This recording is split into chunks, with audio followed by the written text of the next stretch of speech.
এই বছরের শ্রেষ্ঠ দিন আরাফার দিন, বছরের শ্রেষ্ঠ রাত কদরের রাত, শ্রেষ্ঠ মাস রমজান মাস, আর 7 দিনের মধ্যে শ্রেষ্ঠতম দিন হচ্ছে জুমার দিন। কোন দিন?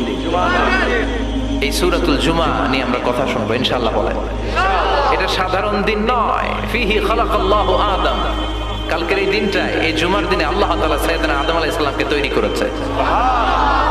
বিশ্বনবী বলেন লাম্মা খালাকাল্লাহু আদম ওয়া কানা তুলুহু 60 যিরাআন, আল্লাহ তাআলা যখন আদম আলাইহিস সালামকে তৈরি করলেন 60 হাত লম্বা করে তৈরি করলেন।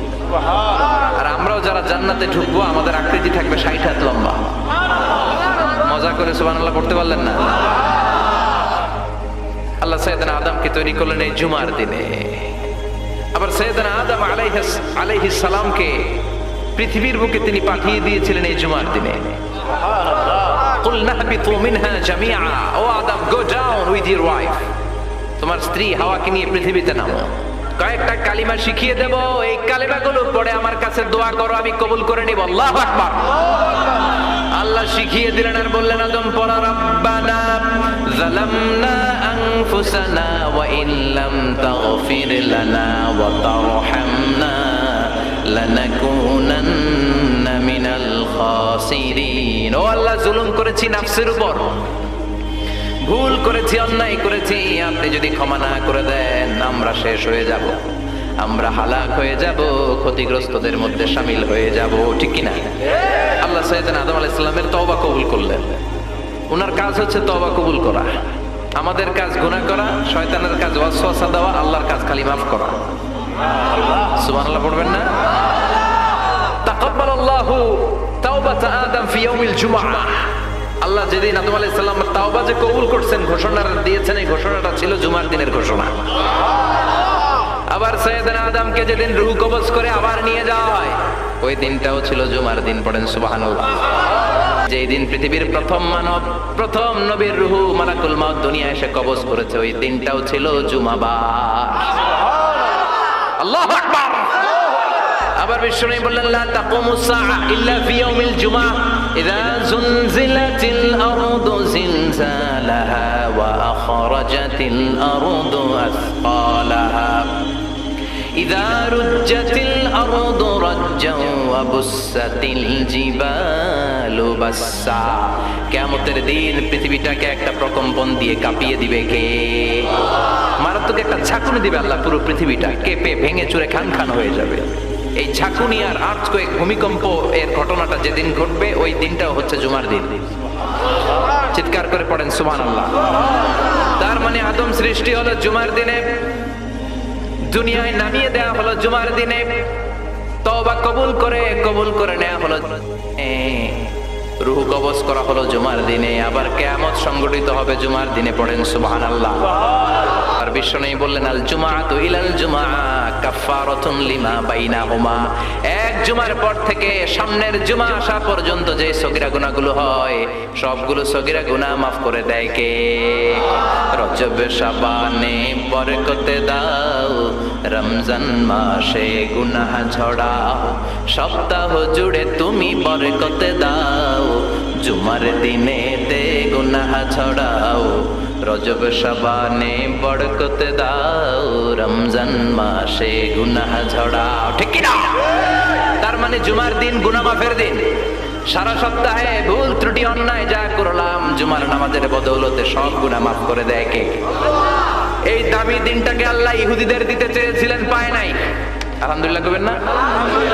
ইখতিলাফু, তারা ইখতিলাফ করে হারাইছে এটা। এই দামি দিনটা রব্বুল আলামিন নাসারাদেরকে দিতে চেয়েছিলেন, ফাখতালাফু, ওরাও ইখতিলাফ করে হারাইছে। এজন্য ইখতিলাফ ভালো জিনিস না খারাপ জিনিস? মারামারি ভালো জিনিস না খারাপ জিনিস? আর ঐক্য করা ভালো জিনিস না খারাপ জিনিস? ঐক্য করতে রাজি আছেন? ইহুদিদেরকে আল্লাহ দিতে চাইলেন, ইখতিলাফ করে হারাইছে, নাসারারাও হারাইছে। ফাজা আল্লাহু বিনা ফাহাদানা বিহাদা দ্বীন। রব্বুল আলামিন এই দিনটা আমাদেরকে দিলেন, আমরা ইখতিলাফ করি নাই, বিশ্বনবীর হাতে হাত রেখে ঐক্য করে ঘোষণা দিয়েছি জুমার দিন আমাদের সাপ্তাহিক দিন। সুবহানাল্লাহ। বিশ্বনবী বলেন ফাগাদান লিল ইয়াহুদ, সাপ্তাহিক আনন্দের দিন ইহুদিদের জন্য হচ্ছে শনিবার, ইয়াউমুস সাbt, ও বা'দা গাদ লিন নাসারা, আর খ্রিস্টানদের জন্য হচ্ছে রবিবার, আর আমাদের জন্য হচ্ছে শুক্রবার। চিল্লায় পড়েন আল্লাহু আকবার। তার জুমার দিন জুমাবারের মর্যাদা বেশি না কম? চিল্লায় বলেন বেশি না কম? জুমার দিন সকালবেলা ফজরের নামাজের পর থেকে ফেরেশতারা যতগুলো মসজিদে জুমা অনুষ্ঠিত হয় ওই মসজিদে ঢোকার প্রতিটা দরজার মধ্যে দাঁড়িয়ে থাকে। কারা কারা আগে আগে জুমার নামাজ পড়ার জন্য মসজিদে যায় প্রত্যেকের নামগুলো একটা জান্নাতের রেজিস্ট্রি খাতার মধ্যে তুলে নেয়। এই নামগুলো স্পেশালি আল্লাহর কাছে পাঠানোর জন্য। সুবহানাল্লাহ কইবেন না? ডানে বায়ে সামনে পেছনে যতগুলো দরজা প্রতিটা দরজায় ফেরেশতারা বসে থাকে। কে আগে আসলো নাম তুলে দেয়। তুলতে তুলতে তুলতে তুলতে খতিব সাহেব যখন খুতবা দেওয়ার জন্য মিম্বারে যেয়ে বসে যায় ফেরেশতারা তাদের খাতা বন্ধ করে তারাও খতিব সাহেবের সামনে জুমার খুতবা শোনার জন্য বসে যায়। পড়েন সুবহানাল্লাহ। প্রথম জুমার দিন জুমার মসজিদে যে ঢুকবে বিশ্বনবী বললেন আল্লাহর রাস্তায় একটা উট কুরবানি দিলে যেই সওয়াব এই সওয়াব আল্লাহ আমলনামায় দিয়ে দেয়। দ্বিতীয় পর্যায়ে যে ঢুকে বিশ্বনবী বললেন বাকারা গরু কুরবানির সওয়াব পায়। তিন নম্বরে যে ঢুকবে বিশ্বনবী বললেন কাবসা, হাদিসের ভাষায় এসেছে আল কাবাস, কাবাস মানে হলো বকরি, বকরি কুরবানির সওয়াব। চার নম্বরে যে ঢুকবে তার হচ্ছে দাজাজা, দাজাজা মানে মুরগি। পাঁচ নম্বরে যে ঢুকবে বিশ্বনবী বললেন বাইদা, নোয়াখালীরা কয় বয়দা। তো এই বয়দা আল্লাহর রাস্তায় দান করে দিলে যেই সওয়াব পঞ্চম ব্যক্তি ওই সওয়াব পাবে। এই পাঁচ জনের পরে আর লেখালেখি নাই, বাকিদেরটা নরমাল এন্ট্রি করে সব ফেরেশতারা খুতবা শোনার জন্য বসে যায়। সুবহানাল্লাহ। তো জুমার দিনে আগে আগে যাবেন তো? সবাই রাজি আছেন? চিৎকার করে পড়েন ইনশাআল্লাহ। আলহামদুলিল্লাহ আমরা এই জুমার দিনটাকে রাষ্ট্রীয় ছুটির দিন হিসেবে পেয়েছি, পাইছি না? 1984 সালে হুসাইন মোহাম্মদ এরশাদ সাহেব এই ভালো কাজ করছিলেন। উনি সব করছে জীবনে, স্বৈরাচারীও করছে, ভালো কাজও করছে। তো খারাপটা আর আমরা না বলে যেটা ভালো এটাই বলি। উনার কারণে আজ অবধি এই 84 থেকে আজ 34 বছর বাংলাদেশের রাষ্ট্রীয়ভাবে সাপ্তাহিক ছুটির দিন কোনটা? আলহামদুলিল্লাহ কইবেন না? এই উসিলায় আল্লাহ ওনারে মাফ করুক। পৃথিবীর অনেক দেশে কিন্তু শুক্রবার ছুটির দিন না। আমি বছরের বেশিরভাগ সময় মালয়েশিয়াতে থাকি। মালয়েশিয়ার সাপ্তাহিক ছুটির দিন রবিবার। খ্রিস্টানদের সাথে অনেক বিজনেস তাদের মেনটেন করতে হয়। তো তারা যদি শুক্রবারে ছুটির দিন করে তাহলে সপ্তাহে 2 দিন ব্যবসা বাণিজ্য কাটা পড়ে যায়। নিজেদের কারণে শুক্রবার বন্ধ, যাদের সাথে বিজনেস ওদের কারণে রবিবার বন্ধ। আমরা আলহামদুলিল্লাহ আল্লাহর দয়ায় পবিত্র দিনটাতে পেয়েছি জুমাবার। আলহামদুলিল্লাহ পড়েন। এজন্য বিশ্বনবী বললেন খবরদার এদিনের নামাজ মিস করো না। মান তারাকা সালাসা জুমাইন তাহাউনা, গাফলতি করে টানা 3টা জুমা যে ব্যক্তি মিস করলো তাবা আল্লাহু ফি কলবিহি, রব্বুল আলামিন ওই লোকটার অন্তরের মধ্যে মোহর মেরে দেয়। ওয়া কুতিবা ফি জুমরাতিল মুনাফিকিন, মুনাফিকদের খাতায় তার নাম তুলে দেয়। 3টা জুমা যদি কেউ মিস করে 2টা পানিশমেন্ট। এক হচ্ছে তাবা আল্লাহু ফি কলবি, আল্লাহ অন্তরে মোহর মেরে দেয়। ভালো কথা ভালো লাগে না, নামাজ ভাল লাগে না, আজান ভাল লাগে না, ইসলাম ভাল লাগে না, শুধু মौज মাস্তি ভাল লাগে, গান বাজনা ভাল লাগে, এরকম আছে না নাই? জুমার নামাজে যায় না। আরেকটা হলো কুতিবা মিনাল মুনাফিকিন, মুনাফিকদের খাতায় নাম তুলে দেয়। আল্লাহ হেফাজত করো। আর জোরে পড়েন আমিন। জুমার দিন আগে আগে মসজিদে আসবেন সবাই? রাজি? আসেন আল্লাহ জুমার ব্যাপারে কি ওয়াজ আমাদেরকে করলেন আমরা শুনি। শুনতে রাজি? আল্লাহ বললেন ইয়া আইয়ুহাল্লাযীনা আমানু ইযা নুদিয়া লিস-সালাতি মিন ইয়াউমিল জুমআতি ফাসআউ ইলা যিকরিল্লাহি ওয়া যারুল বাই', যালিকুম খায়রুল লাকুম ইন কুনতুম তা'লামুন। পড়েন না আল্লাহু আকবার। আল্লাহ বললেন ও আমার মুমিন বান্দারা শোনো শোনো। আপনাদেরকে অ্যাড্রেস করে আল্লাহ বলছেন ও আমার মুমিন বান্দারা শোনো। ইযা নুদিয়া লিস-সালাতি মিন ইয়াউমিল জুমআ, জুমার নামাজের আযান যখন দেয়া হয় ফাসআউ ইলা যিকরিল্লাহ, আল্লাহর স্মরণে তোমরা ধাবিত হও। ওয়া যারুল বাই', কেনা বেচা বন্ধ করে দাও। যালিকুম খায়রুল লাকুম ইন কুনতুম তা'লামুন, এটাই তোমাদের জন্য কল্যাণ যদি তোমরা বুঝতে পারো।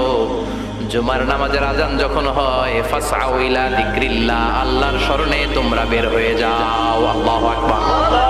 ফাসআউ ইলা যিকরিল্লাহ ইযা নুদিয়া লিস-সালামি ইয়াউমিল জুমআ, জুমার নামাজের আযান যখন দেয়া হয় বের হয়ে যাও, তখন কোনো কাজ রাখা যাবে না। এই আযান দ্বারা উদ্দেশ্য হচ্ছে খতিব সাহেব খুতবা দেওয়ার জন্য মিম্বারে বসলে যে আজানটা দেয়া হয় এই আজান দ্বারা উদ্দেশ্য হচ্ছে খতিব বসলে যে আজান 12:30 12:15 দিকে যে আজান এই আজান উদ্দেশ্য নয়। বিশ্বনবীর সময়ে এই 12:30 12:15 দিকে যে আজান ছিল এটা ছিল না। বিশ্বনবীর সময় ছিল না, আবু বকরের সময় ছিল না, সাইয়েদনা ওমর ফারুকের সময় ছিল না। এটা চালু হয়েছে সাইয়েদনা উসমান যুন্নুরাইনের সময়। তখন মদিনাতে মানুষের সংখ্যা অনেক বেড়ে গিয়েছে, লোকজন আর জায়গা হয় না, মুসল্লিদের ঠাসাঠাসি। উনি ঘোষণা দিলেন সুকে জাওরা নামক বিশাল একটা বাজার আছে, ঘোষণা দিলেন এখন থেকে ওই জায়গায় জুমার নামাজ হবে। মানুষ যেন আগ থেকে প্রস্তুতি নিয়ে আসতে পারে, এজন্য জাওরা নামক বাজারে উনি আর একটা আজান দেওয়ার প্রচলন করলেন। সুবহানাল্লাহ। সেখান থেকে আজ অবধি আমরা এই অতিরিক্ত আজানটা দিয়ে থাকি। এটা নবীর সুন্নাত না, এটা সাহাবীর সুন্নাত। বিশ্বনবীর সুন্নাত মেনে নেওয়া যেমনি আবশ্যক, 4 খলিফার থেকে পাওয়া সুন্নাতগুলো মেনে নেওয়া আবশ্যক। বিশ্বনবী বলেন আলাইকুম বিসুন্নতি ওয়া সুন্নাতিল খুলাফায়ে রাশিদিন আল মাহদিয়িন, আমার সুন্নাত ধরবা। হেদায়েত প্রাপ্ত 4 খলিফার সুন্নাত ধরবা। কেমন? এটা সাইয়েদনা উসমানের সুন্নাত। বিশ্বনবী বললেন ইযা নুদিয়া লিস-সালাহ মিন ইয়াউমিল জুমআতি ফাসআউ ইলা যিকরিল্লাহ, জুমার দিনের আযান যখন দেয়া হয় ফাসআউ ইলা যিকরিল্লাহ, আল্লাহর স্মরণের দিকে ধাবিত হও। দেরি করো না। দেরি করা যাবে? আজান হইলে কোনো কাজ রাখবেন? কোনো ব্যস্ততা থাকবে? কাজ একটাই, জুমার নামাজ। চিল্লায় বলেন কাজ একটাই, সেটা কি? আল্লাহ বললেন ফাসআউ। ফাসআউ এর শাব্দিক অর্থ হচ্ছে দৌড়াও। আসলে কি? তো এই দৌড়াও দিয়ে আসলে দৌড়াও বোঝানো হয়নি, এটা দ্বারা বোঝানো হয়েছে আল মুবাদারা ওয়াল ইহতিমাম, ইম্পর্টেন্স দেয়া, এমফাসাইজ করা, গুরুত্বের সাথে আগে আগে প্রস্তুতি নাও। ফাসআউ দ্বারা দৌড়ানো বোঝানো হয়নি। প্রমাণ কি? কারণ বিশ্বনবী দৌড়ে দৌড়ে নামাজে যেতে নিষেধ করেছেন।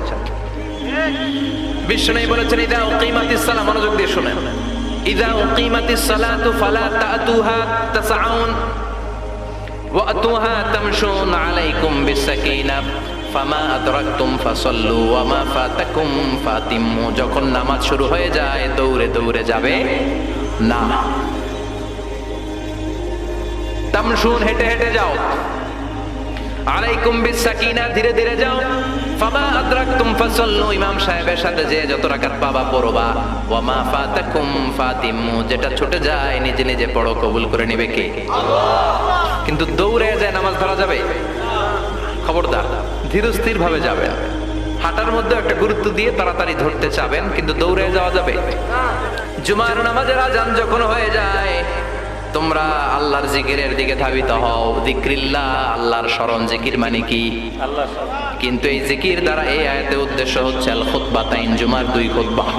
জুমার জিকিরের অনেক অর্থ আছে। জিকির মানে সালাত, জিকির মানে কোরআন, জিকির মানে ওয়াজ, জিকির মানে সম্মান। আবার জিকির মানে জুমার 2 খুতবা। আবার জিকির মানে সুবহানাল্লাহ, আলহামদুলিল্লাহ, লা ইলাহা ইল্লাল্লাহ। সাউ ইলা যিকরিল্লাহ, আল্লাহর জিকিরের দিকে, আল্লাহর স্মরণের দিকে ধাবিত হও। এটা দ্বারা উদ্দেশ্য হচ্ছে জুমার খুতবা। আল্লাহ বুঝাতে চাইলেন জুমার খুতবা যাতে মিস হয়ে না যায়, এজন্য জুমার খুতবারে যেন তেন মনে করবেন না, এটা ওয়াজিব। জুমার নামাজ যেমনি ওয়াজিব, জুমার খুতবা দেওয়াও, কথা বলেন, জুমার খুতবা ওয়াজিব, শোনা ওয়াজিব, খুতবা দেওয়া ওয়াজিব। এই জন্য রব্বুল আলামিন জোহরের নামাজকে ফরজ করে দিয়েছেন 4 রাকাত। যেহেতু জোহরের নামাজের আগে পরে কোনো খুতবা নাই, জুমার দিন খুতবা আছে, তাই জুমার দিন 4 রাকাত থেকে কমিয়ে তিনি 2 রাকাত করে দিয়েছেন। কি ব্যালেন্সড ইসলাম, কি ভারসাম্যপূর্ণ আমাদের জীবন বিধান। প্রতিদিন জোহরের সময় ফরজ কয় রাকাত, কিন্তু জুমার দিন ফরজ কয় রাকাত? 2 রাকাত কমাইলো কেন? খুতবা। সুবহানাল্লাহ কইবেন না? এজন্য জুমার খুতবাটা খতিব সাহেব যারা আছেন খুবই জরুরি। এটাকে খুব কনস্ট্রাকটিভ মুডে সমাজে তুলে ধরতে হবে, মানুষকে এডুকেট করতে হবে, ইনস্ট্রাক্ট করতে হবে। আপনাদের অনেক দায়িত্ব, you have huge responsibilities in your shoulder. আপনাদের অনেক দায়িত্ব। খতিব যারা, এটা ছোটখাটো কোনো রেসপন্সিবিলিটি নয়, এটা অনেক বড় দায়িত্ব। এজন্য জুমার দিন মানুষকে আপনার শিক্ষিত করতে হবে। এই জুমার খুতবা, জুমার আলোচনার সাথে পৃথিবীর কোনো আলোচনার কোনো মিল নাই, কারণ জুমার আলোচনা সব সময় অন টাইম, একটা নির্ধারিত সময় হয়। পৃথিবীর অন্য কোনো আলোচনা নির্ধারিত সময় হয় নাকি? এই সপ্তাহে যে সমস্ত আয়াতগুলো নাজিল হলো, ওই আয়াতগুলো নিয়ে বিশ্বনবী জুমার দিন খুতবার মধ্যে কথা বলতেন। এই সপ্তাহের মধ্যে রাষ্ট্রীয় যত ক্রাইসিস আছে এই সমস্যাগুলো নিয়ে বলতেন। এই সপ্তাহে সমাজের মধ্যে বড় বড় যত ঘটনাগুলো ঘটে গেল এগুলো নিয়ে বিশ্বনবী জুমার দিন কথা বলতেন। সুবহানাল্লাহ। যেন খতিব যারা আছেন জুমার আলোচনাটা অনেক কনস্ট্রাকটিভ, ফ্রুটফুল হতে হবে, কোরআনের আলোকে হতে হবে। আবার বিশ্বনবী জুমার খুতবা দিতে দাঁড়ালেন। এক সাহাবী এসে বসে বলল, বিশ্বনবী বললেন, কম দাঁড়াও, 2 রাকাত পড়ছো? সাহাবী কয় না, পড়ি নাই। বিশ্বনবী বললেন, এর কারাকাতেন, 2 রাকাত পড়ো। সাহাবী 2 রাকাত পড়া শুরু করলেন, বিশ্বনবী আবার খুতবা দেওয়া শুরু করলেন।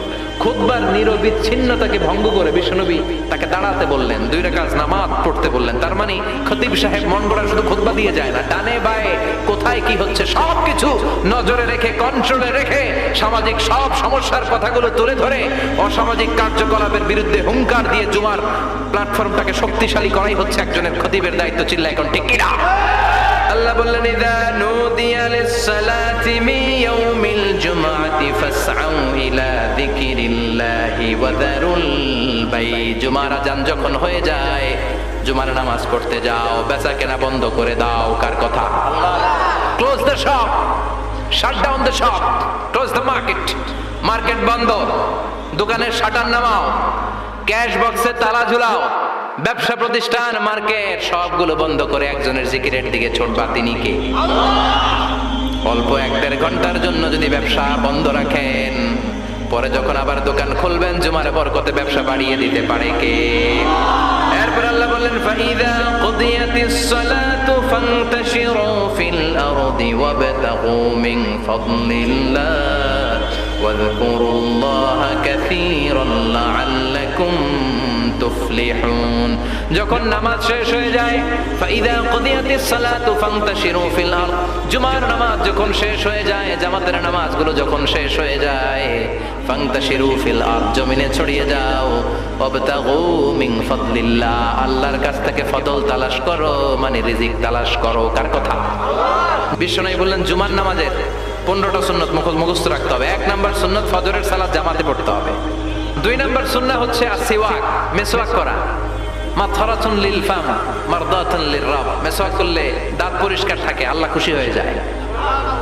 বিশ্বনবী বলেছেন, যদি আমার উম্মতের জন্য কষ্ট না হতো প্রত্যেক নামাজের আগে মেসওয়াক করা আমি ফরজ করে দিতাম।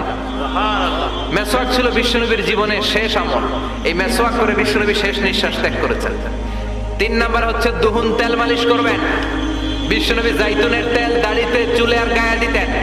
বিশ্বনবী বলতেন, ওয়াদাহিনু ফাইন্না ফিত তাদহিনে বারাকাত, তেল খাও, তেল দাও, তেল মালিশ করো, তেলের ভেতরে আল্লাহ বরকত ঢুকাইয়া দিছে।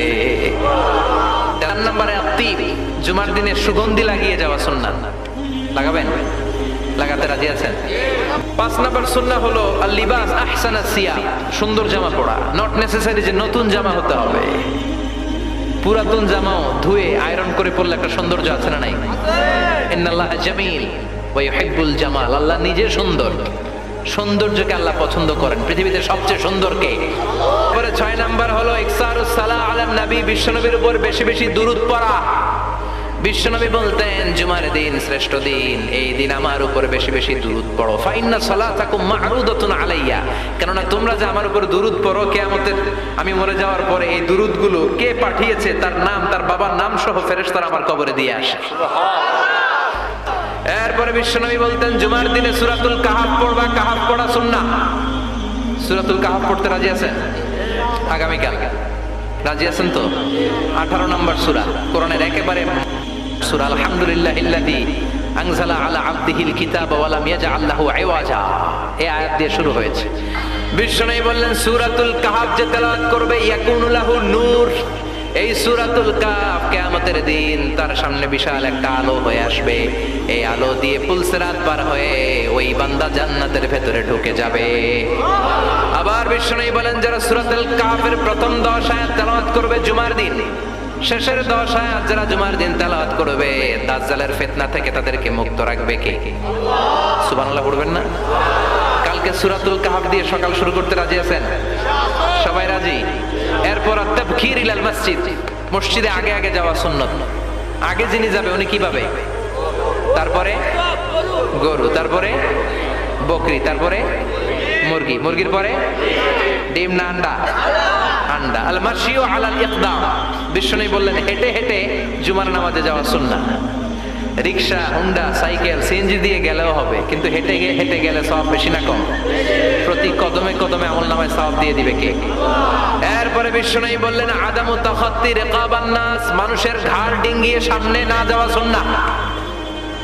অনেকে জুমার দিন আসে সবার শেষে বসতে চায় সামনে, এরকম ডাকাইত আছে না নাই? রাজা মেহারে নাই?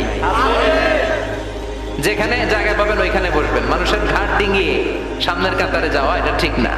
এজন্য জুমার দিন আগে আগে আসার চেষ্টা করবেন। রাজি আছেন তো? এরপরে বিশ্বনবী বললেন দুখুলুল মসজিদে রাকাতাইন, জুমার নামাজের দিন মসজিদে ঢোকার পরে 2 রাকাত পড়া সুন্নাত। কয় রাকাত? রাজি আছেন? কবলাল জুমা বাদাল জুমা। অনেকে প্রশ্ন করে বাদাল জুমা 4 রাকাত, মসজিদে পড়লে 4, ঘরে পড়লে 2। কিন্তু কবলাল জুমা সুনির্ধারিত নয়, অনির্ধারিত। মা কত খুদ্দিরা লাগ, যত আপনার তৌফিকে কুলায় 2 রাকাত করে করে 2, 4, 6 ইমাম সাহেব খুতবা দেওয়ার আগ পর্যন্ত আপনি যদি আধা ঘন্টা আগে যান আপনি 10 রাকাত পড়তে পারবেন। চিল্লায় বলেন ঠিক কিনা? এরপরে বিশ্বনবী বলেন ইনসাত, চুপ থেকে খুতবা শুনবা। জুমার খুতবার সময় কথা বলা যাবে নাকি? কথা কন। বিশ্বনবী বললেন তোমার সামনে কেউ কথা বলতেছে, তুমি যদি বলো চুপ করো, এটাও তুমি খারাপ কাজ করছো। চুপ করো তোমার কইতে কইছে কি? চুপ করো বলে তুমি আরেকটা বেজাল লাগাইছো। চিল্লায় বলেন ঠিক কিনা? তাহলে জুমার নামাজে কথা বলা যাবে না। কেউ কথা বললে চুপ করো, এই কথাটাও বলতে বিশ্বনবী নিষেধ করেছেন। চিল্লায় বলেন ঠিক কিনা? এরপরে মজার একটা কথা বিশ্বনবী বলেছেন, জুমার নামাজ পড়তে যে যদি কারো ঘুম আসে জায়গা চেঞ্জ করে বসো। ঘুম আসলে কি করবেন? উঠে যাবেন, উঠে জায়গা চেঞ্জ করবেন, পানির ঝাপটা দিবেন, ঘুম দূর করে দিবে কে? এরপরে বিশ্বনবী বললেন জুমার দিন দোয়া করলে কবুল হয়। এমন একটা সময় আছে জুমার দিনে, ওই সময়ে যদি বান্দা আল্লাহর কাছে কিছু চায় সেটা না দিয়ে খালি হাতে আল্লাহ বান্দারে ফিরাইয়া দেয় না। সেটা কখন? অনেক ইখতিলাফ আছে। বেশিরভাগ মুহাদ্দিসিন বলেছেন জুমার দিন আসরের নামাজের পর থেকে মাগরিবের আগ পর্যন্ত, বিশেষ করে মাগরিবের আগের আধা ঘন্টা, এই সময় আল্লাহর কাছে বান্দা যদি কিছু চায় এই দোয়া আল্লাহ ফিরিয়ে দেয় না। এই 15টা সুন্নাত কালকে আমল করা যাবে তো?